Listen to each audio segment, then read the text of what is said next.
Here we got solve. How do you solve this one by factoring?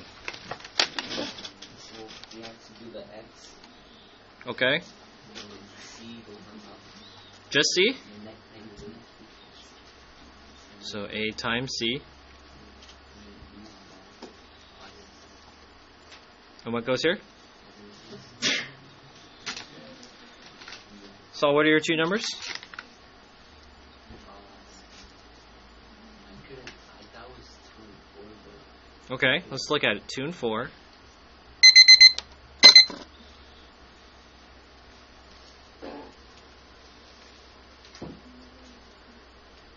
Anything, class?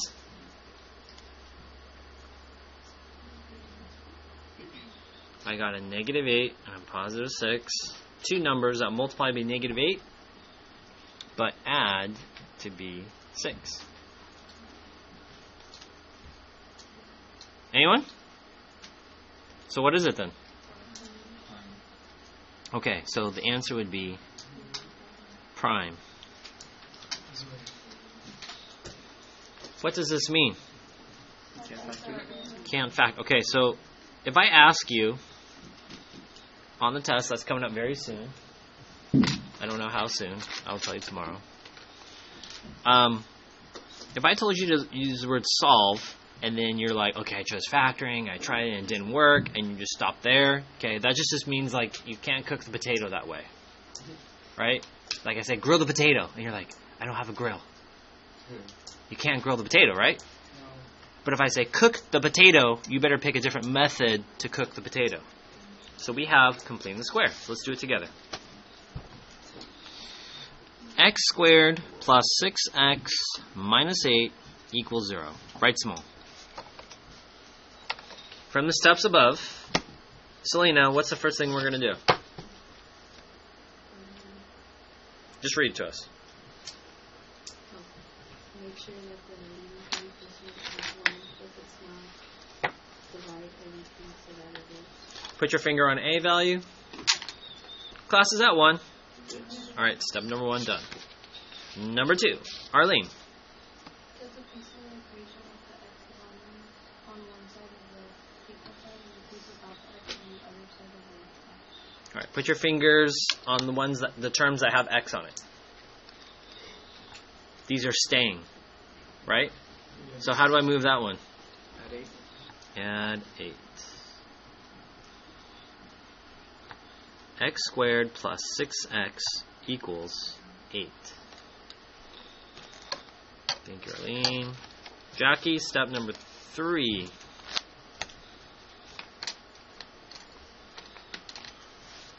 Jackie, you're just reading step number 3.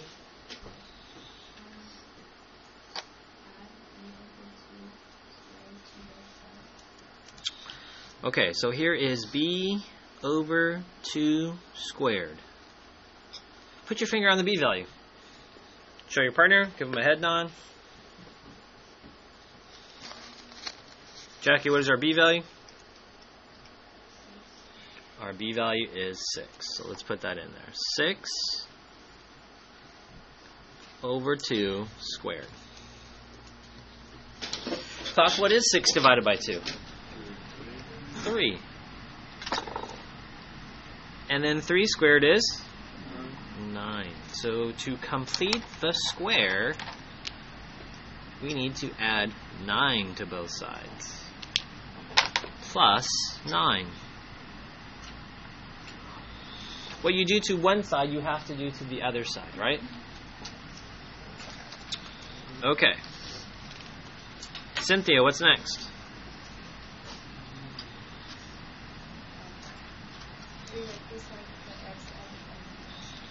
Put your finger on the ones that have X's on it. Let's factor that. Cynthia, how do you factor?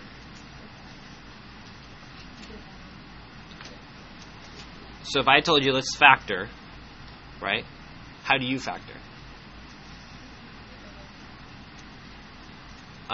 So you might be thinking greatest common factor and dividing the whole expression by something, right? Is that what you're thinking? Okay, this one they're kind of thinking like, how do I get the parentheses? How do I get this?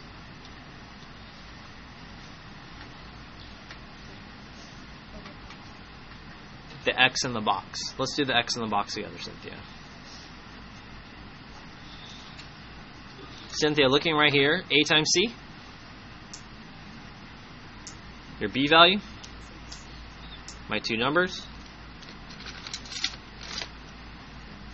Correct. 3 times 3 equals 9. 3 plus 3 equals 6.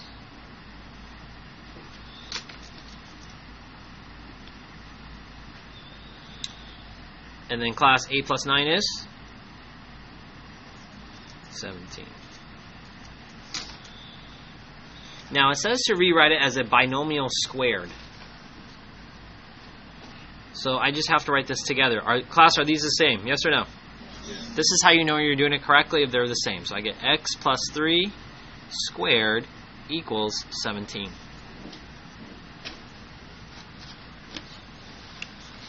Brandon, read the next step.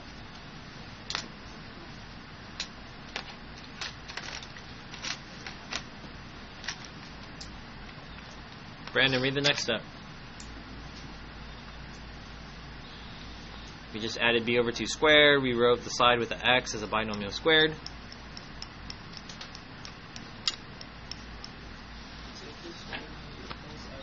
Uh-oh. Partner B, tell partner A, what should the right side look like? Warning lights, warning lights.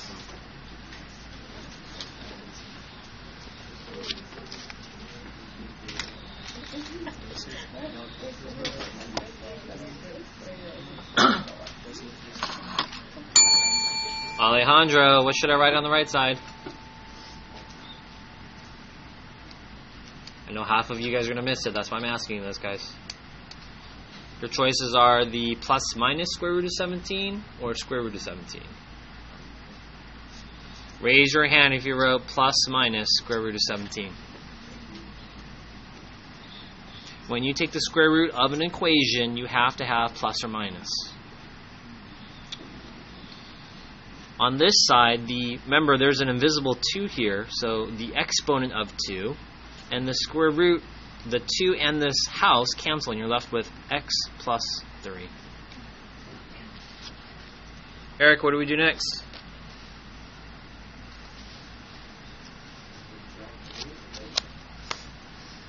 Subtract what? Yep. So basically what we're doing now, we're just solving it by the square root method. Eric, should I put the minus 3 to the left or to the right?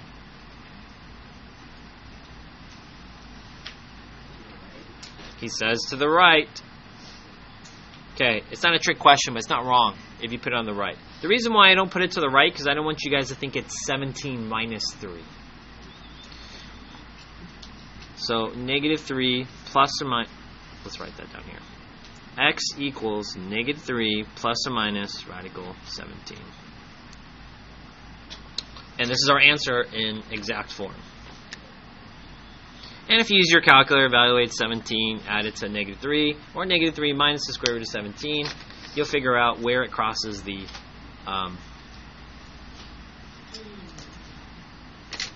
where it's crossing the x-axis. Okay? So we just did our first complete square problem.